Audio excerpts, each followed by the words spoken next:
Welcome to the Gospel Addict Podcast. I'm Greg Bryan. And I'm Jim Reske.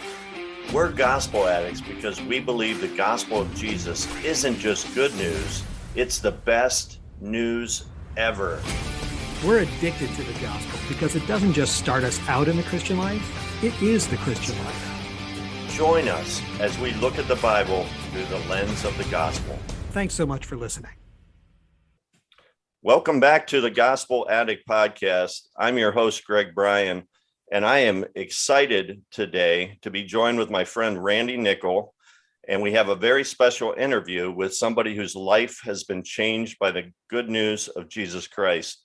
His name is Sundeep. He's a great friend of Randy, so I'm actually going to let Randy help with the interview, and we're going to hear how Jesus has worked in his family and brought him to a place where he is a committed follower of Jesus. So thank you both for joining us. And Randy, I'm going to turn it over to you. Thanks so much, Greg. It really is a privilege and an honor to share with you today. I am really looking forward to introducing my friend. I had an opportunity. I was involved in a ministry in the United Kingdom in Scotland for 9 years. And my job was to help train people and equip people to share the gospel with high school students, with adolescents. And so I was meeting with people all over Scotland and trying to help people to get involved in this ministry. And one of the persons I met along the way, it's a series of events, but I met this guy named Sundeep. Now, if you would have told me an American would meet a brother in Christ from India in Scotland, and that Sundeep and I would become great friends, I might not have believed you, but that's exactly what happened. And so when I would travel all over the country, I made his home my headquarters. And so his kids kind of became my family away from home. His kids, when I see them, it's just like a reunion. I love his family to death.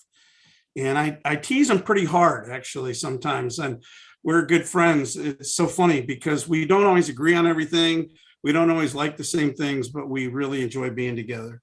So, Sundeep, it's great to have you. Why don't you start off by just giving us a little introduction about yourself? Thanks, Randy. I was trying to meet this interesting guy as well. I don't know who he is. I'm Sundeep. I'm originally from India. I live in Scotland now, and this year will be my 30 years in this country. Married, my wife. You met my wife, and got 5 kids, 2 grandchildren. I'm an architect to trade. I came to Scotland to study architecture. I'd lived and work. I still do architecture, still design stuff, and but also involved in a coffee shop business and ministry. And I think I'm now grey enough to be invited into various boards and charities and etc. But also I'm sort of strongly linked to my parents' charity in India. My parents who both passed away now, but my sister runs a medical charity working with leprosy and eye care, which is in central India outside a city called Hyderabad. Hyderabad is probably where most of your credit cards are being processed and where most of your cold calls and your scammers are probably coming from, that you guys are interacting with. So yeah, big electronic city in the center of India. Well, Sundeep, so you grew up in a town outside of Hyderabad. That's where your family's from. I've heard these stories many times, so I can tell them if I need to. But Sundeep, tell us a little story about how your family came to know about Christ. Well, my great grandfather was actually the first convert in late 1800s, and he was a convert to German missionaries actually. who came to the part of India we were from, which is Karnataka state, which is one of the southern states. And the Germans were an interesting bunch of missionaries. There's, if I get a chance at some point, there's a great backstory about them coming to India as well. But they had very little resources. They weren't like the established European churches, in terms of the British church or the Catholic church that was in India. They were much more frugal, much smaller, much more limited. And so their approach really was, they came into quite small areas, sort of areas that no one else was interested in. The Brits sort of weren't sort of doing any work in some of these areas, and small fishing areas. And they learned the language, and being German, they established their approach was not to build the traditional hospital and school, which used to be the missionary model.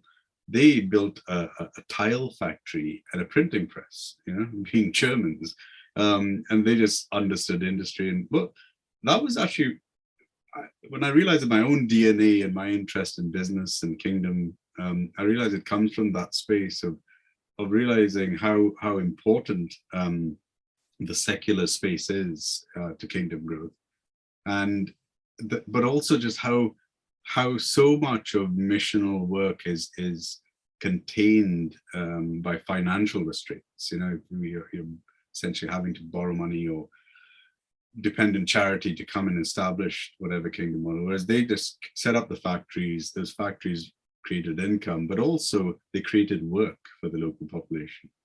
And what that meant is, in that workspace, when people saw the benefit and the ethics basically of the mission, of how they were treated, how they worked, what income they were given, it crushed slavery and indentured labor. All these people who were tied to land and fields because of their poverty suddenly were working, and because of that they then wanted to educate the children. So the schools were built afterwards for a community that actually wanted it for their children.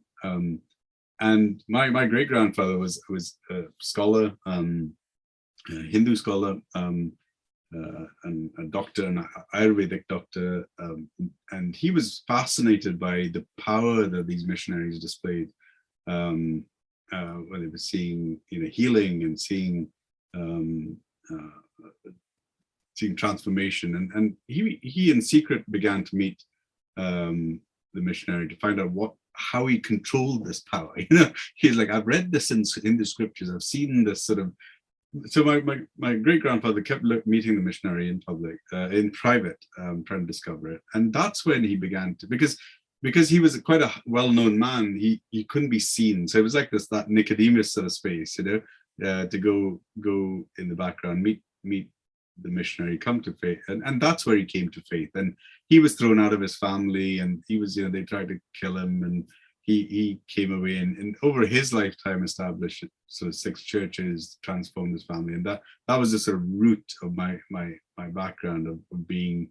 We were Christian and we grew up, and so the time my father was born, my father was very passionate. He had a passion about Indians telling Indians about Christ. He said, if people have traveled 6,000 miles to tell me about Christ, where is the brown man telling the other brown man about Christ? And he wanted to go to Nepal, and eventually someone said, go to this small part of India. It was quite a backward, very arid, famine-related part of the world. And so him and my mother set up a hospital there, and very immediately realized leprosy was the key issue needed to be dealt with, and that's what they got involved in. And I love how at that time, people just became doctors and then became specialists. Later on in life, the need was now we come out specialists and try to already work out what we're going to offer the world. And I think there's a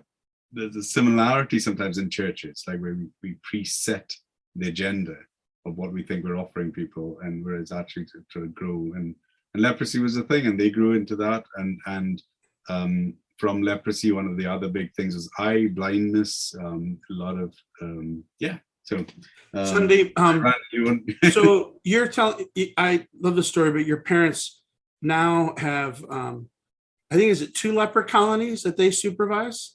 And how many clinics?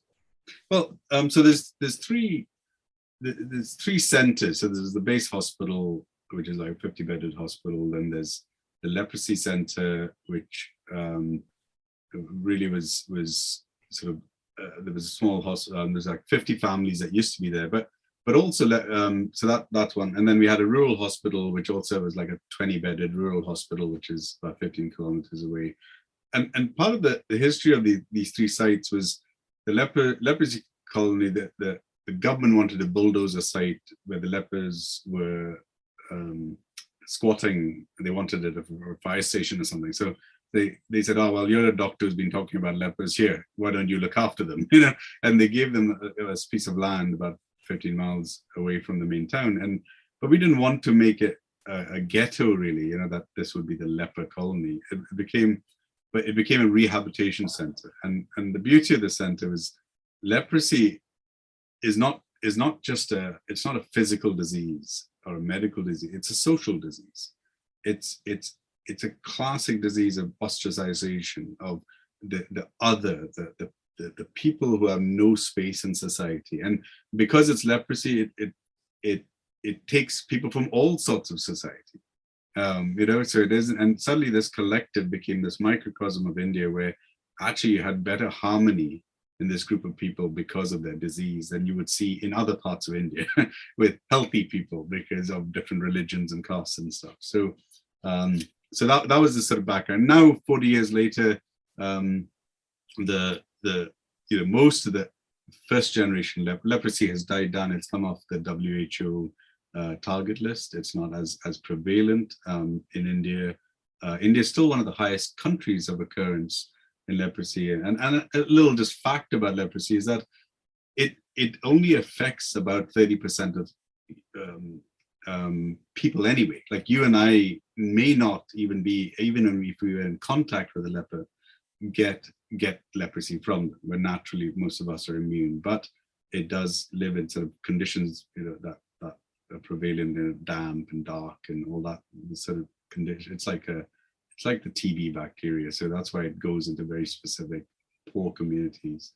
But I'll share the story because I think this trajectory forms part of my old theology and missionology. Is there was a point when my father was this miracle drug came out with a guy called Paul Bryan, who was an amazing doctor, did pretty much most of the leprosy research in India.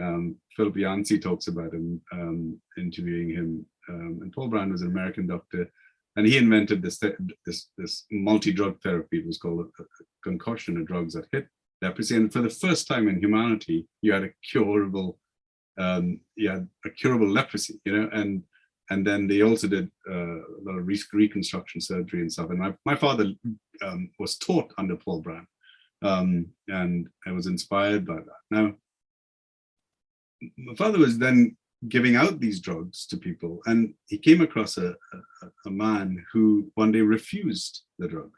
He says, I don't want your medicine. And my father was like, what do you mean? This is going to cure you, And he's like, well, okay, this may cure me, and in 6 months I'm healed, but I still have my deformities, and I'm still stuck in this culture. What he says, I can actually earn more going around the country begging and having an income off the disease. You take that disease off me, I've got nothing left. You've actually, and that really struck my dad. He's like, well, what is it I'm trying to do here? To be this sort of savior complex with this magic pill, or is there something deeper and richer we have to do with this? And that really is the longer journey in healing and restoration, where the physical can be healed quickly, but it's the relational, the emotional, social that take generations. It took. We now have the grandchildren of those first generation, and they are now our technicians and nurses and are getting married. We one of our first generation leopards just died. Leopards patients just died last week, actually. Very, very sad, and very sad story in that she came from a wealthy family, and then in the 80s she got leprosy, and they kicked her out of the house. And so this was a high, sort of an educated, middle class, maybe quite well-to-do farming community, and suddenly she had nothing. And I remember the day when I was a kid at the time, but my father gets a call saying this lady's going to come in, and he's like, okay. And they dropped her. The family dropped her at the end of our street. Not even near. They wouldn't even come near the hospital, and they left her and her at that time 3-year-old girl baby, a daughter, at the end of the street. And my father had to go out and bring this family, and she was traumatized. Never spoke. Never was a recluse most of her life, and at a little, there's a beautiful, I can send you this show notes here. I can send you a link to a video we did of her story. And the beautiful thing is her daughter now is one of our nurses, is our lab technician, has grandchildren, etc. And she lived and was happy because of this. We were watching her daughter have a life, but she was never ever accepted back into the community. It was their family would be cursed by this disease, and no one wanted to know that there was this disease in this family. And that's the sort of social pain that people are living in. And so when I think of my missionology or my theology now, it's about we're quite good at the magic pill Jesus, we love that we can heal or burn or turn, or here Jesus will solve everything. We love that space, but we're uncomfortable with the longer journey. We're uncomfortable with the digging deeper into people's lives and what is it, even if they come to, we just want, I'm not saying we as in we all do this, but it's easy to come into a space where we just want the numbers, right? Right. Attendance, baptism. It's messy. Ministry is messy. It's never simple like that. Sundeep, you just shared a lot about your family and the background, so it should be no surprise, but for you, in many ways, your business is your mission.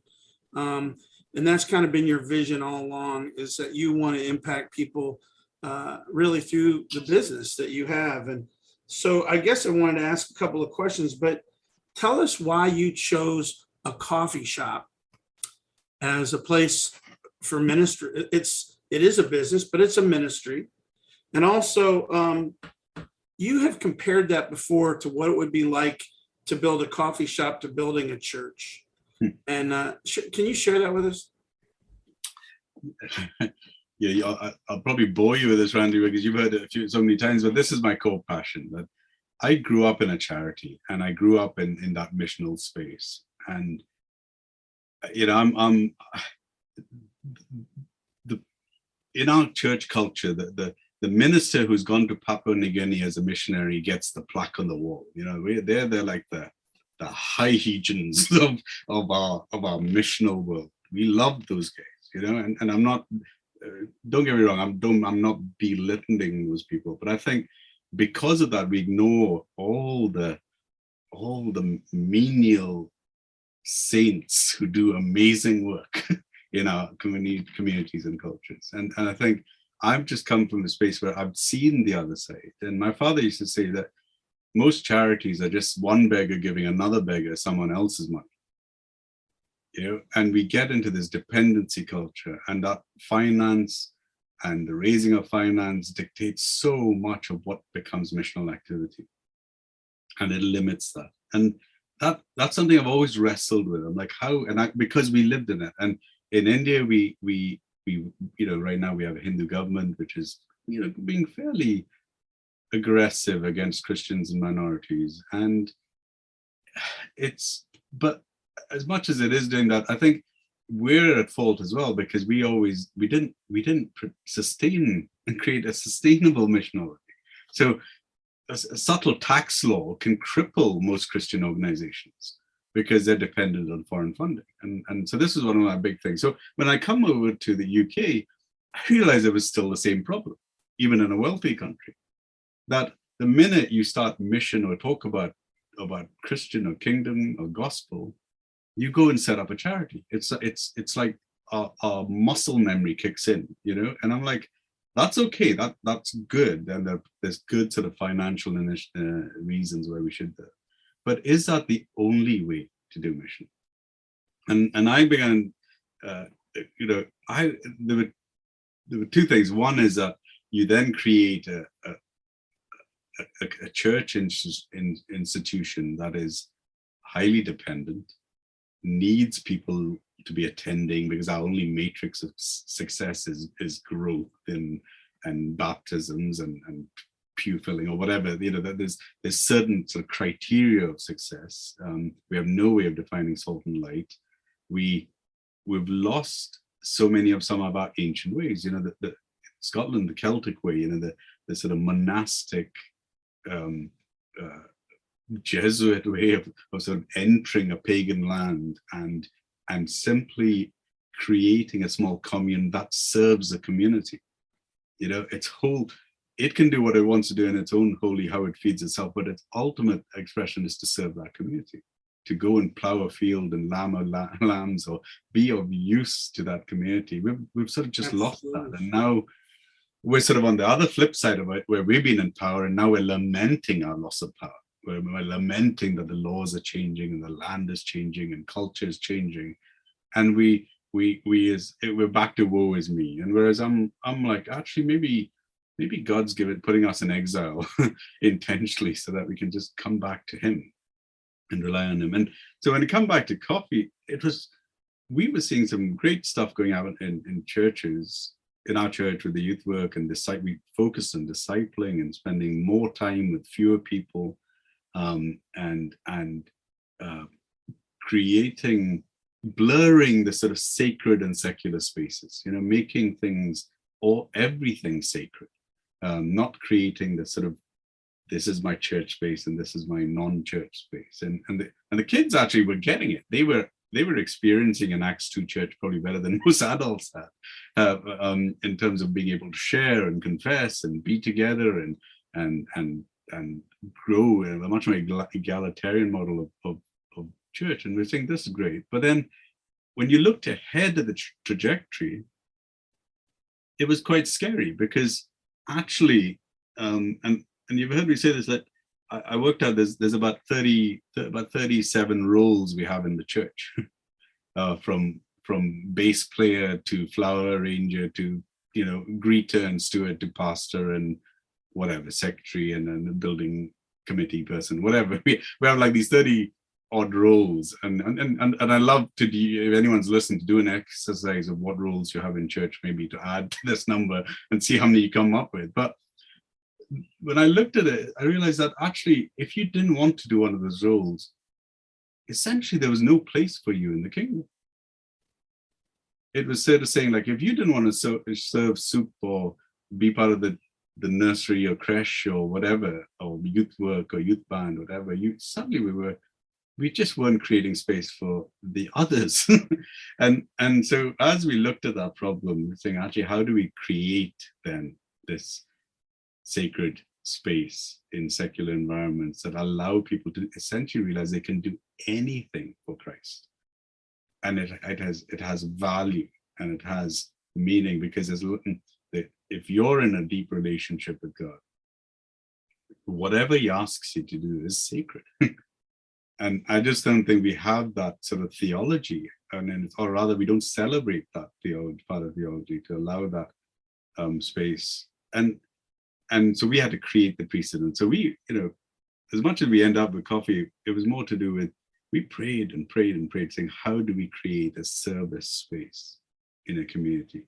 And we looked at landscaping companies, we looked at car washes, we looked at, I've even got an idea for a dating website, you know, or dating, you know, we just looked at anything that would be of service. Like, how do you serve the community? How do you go back to a monastic space to say, what do you want us to do? And we'll do it, and do it well. And in that, we also had to do it as a business, because we wanted not to be dependent on other people's charity. We wanted to say that if it's blessed by God, then that's all that is needed to do what we wanted to do. And also it doesn't distract us from all the fundraising time we have to do it, and also be limited by what that meant, like whatever fund came in is what you used. And I'm like, and I maybe I come across a little critical of the church and institution model, and I maybe am, but I think my only justification is that I'm not condemning it. I'm just saying the current way we do things is limited, and we have to broaden the tent here and give people tools and space in their hands to do it. So that's where we ended at coffee, and specifically coffee. I'll close it and you can think of other questions.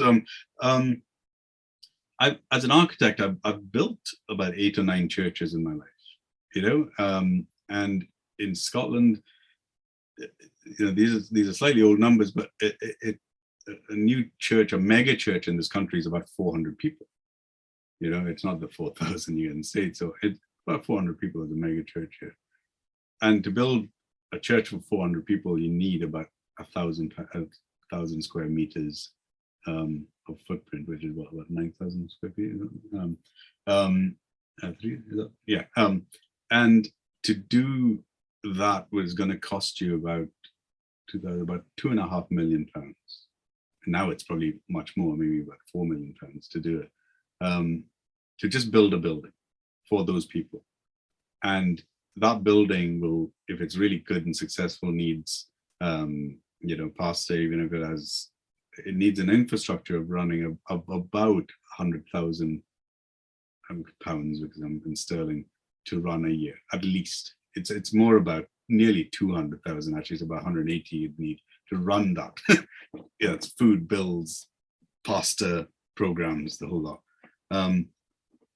And you're serving 400 people, 2 services, maybe a third service midweek, maybe 1,200, 1,500 people a week are being looked after or nourished in this vehicle that we've created, or this institute we've created. And I'm like, okay, that's a lot of institution, that 2.5 million up front, and then another rolling 100 or 200,000 a year to keep it running. And I'm saying that our objective is then to engage with people and interact and give people the gospel. I'm like, okay, that's fine. That's the model we've come up with. Now, in this country, you have a Costa, which is the big coffee chain. It's bigger than Starbucks in this country. A Costa franchise is about 750,000. 250,000 sterling, and an average Costa looks after about 3,000 people a week in servicing their needs. And I'm like, well, you take, say, the same 2.5 million and you get 10 Costas, you're looking at 30,000 people that you get to interact with in a week. And even if you took half that money and took half the franchises and use the rest to engage with someone to work in it, you're still engaging with 15 or 20,000 people. And I'm like, it's just as a mathematical exercise. I'm like, why are we stuck in this one particular vehicle, thinking it's the only type of vehicle that exists? And I'm just saying, we've got to rethink these spaces, these models of how we want to engage and what we're actually offering. Sorry, Greg. Oh, no. So you just reminded me, because I recently did some research, on some statistics related to how are we doing in advancing the Great Commission, finishing the Great Commission that Jesus gave us. And some of the statistics in America are really kind of staggering, that out of the Christian income is like $442 trillion, but Christian giving is only $700 billion. And 96% of that giving goes to pay for church staff and buildings. And less than 1% of that money is going to reach the people that have never heard of Jesus.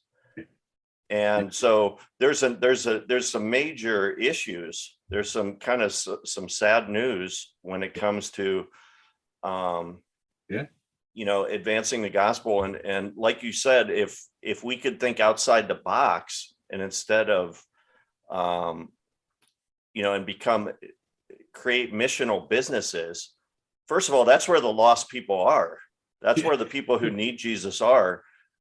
So often the church, all we do is we're we're focused on believers, and we actually kind of do them a disservice because we create a holy huddle. We actually take them away from their relationships with non-Christians and pull them into church meetings. And instead of equipping them, like Ephesians 4:12 says, equipping the saints to do the work of the ministry, instead of sending them out in the missional community. So I really appreciate what you shared there. Yeah, I don't know where I read about it. Most. Can you tell everybody just real quick, what is the name of your coffee shop and why do you call it that? So the shop is actually, I mean, it's not mine. There's 4 of us involved. Three friends of mine who, again, it was really both. We all met in church. Gregor, who's the youngest, he's 20 years younger than me. He was a kid I used to mentor through church, and then never thought he would be a business partner, but he became a business partner. And Derek and Alan, two people who were ministers, who were part of the Nazarene Church, who come out to do, who come out to do this ministry. So the 4 of us really were the founders, and then there's been so many others that sort of joined the story. And part of it was, so it's called Blend, and if you're looking for it, blendcoffee.co.uk is a website. Go check us out, and sort of Facebook. You'll see our culture. And Blend actually is an acronym, which was our values. We talked about to bless, to listen, to eat, to nurture, and to dare. And I'll say dare again because people always hear death or something. It isn't death, it's dare, as in dare to be Daniel, And those 5 things actually form our core values of our company. It's what we train our staff on. It's what we, and all of them are linked, sort of biblically, So how do you bless? How do you listen? How do you eat sacred? How do you nurture, which is a longer journey? And how do you dare? How do you keep pulling yourself out of comfortable spaces? And that, I love it because it means that we didn't create a corporate document after our business to create a values or a mission statement. And it was just built in, and it's there every day.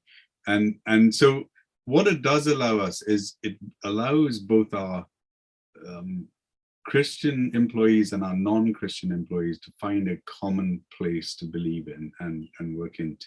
You don't have to be Christian to where we come under normal workplace rules, etc. So there's no restrictions that way. And from my point of view, that's what I realized. Like the coffee shop, if you see it, isn't Bible verses on the wall, and it isn't Christian music playing. It isn't that sort of coffee shop. We're not trying. There's plenty of good ones like that. We just weren't trying to be that. What we wanted to be is give people a kingdom experience. A place that people can belong before they believe. A place that is what we've realized in the 10 years we've been open is we have become a critical safe space in a community. And actually, one of the biggest losses in our community is being the safe spaces. It's been in this culture in Britain, the pub was the safest room. You walked into a strange town, you went towards the noise, you found the one with the lantern, and you walked into a warm place where food and safety was given for the evening. We've lost that campfire, that nomadic corral space and I use this language because hopefully it resonates with people, because people will realize that that's what they've been looking for, because and the church used to be that, it used to be that safe space. You could walk into any town, any community, walk in, and we as Christians sort of do that. We naturally go into church, find our local church, and we worship there as strangers. Whereas actually as a society, we've lost so much of that. And we've realized that the coffee shop, it's not been about, we're a people business that use coffee as the mechanism. And when we look at people and their lives and what they share and how they begin to use the space we've created, and the space becomes really versatile. We've had salsa dancing, we've had we've had 2 weddings in our coffee shops. We've had, I still want to get someone to do a sword fight one day. We've had art clubs. We've had death cafe, menopause cafe. We've had, so the community starts using us for their open mic nights. Yeah, open mic nights. So it's more than just. That's what I say. As we call it, coffee lounge. One of our key design themes in the whole thing was about how do you create a living room for the village. How that is the community space that when people come in, they are comfortable, that they come and do their thing. And what underlying it from my point of view is another critical part of my theology, which is the incarnational Christ, the active Christ in our community, the Jesus of the neighborhood. And that has been so freeing to me, because I'm actually not trying to convince people to become Christian. I'm not, my father didn't, and I realize I don't. What I do want them to do is to have that experience, to make that choice. And that's like because even when we get into the nuance of it, and this is where thinking out of the box can be dangerous, is because we still want them to come back into the box. We only think of the out of the box to come back in. And that's the danger. We've got to be, what if Jesus isn't asking anyone to come back to the box? He's in the incarnate space out there in the community. And that's the beauty of what we've discovered. Thanks for listening to this episode of the Gospel Addict Podcast. Feel free to contact us via email at gospeladdictpodcast@gmail.com. Stay tuned for our next episode, and remember, on your worst days, you're never beyond the reach of God's grace, and on your best days, you're never beyond the need of God's grace. See you next time.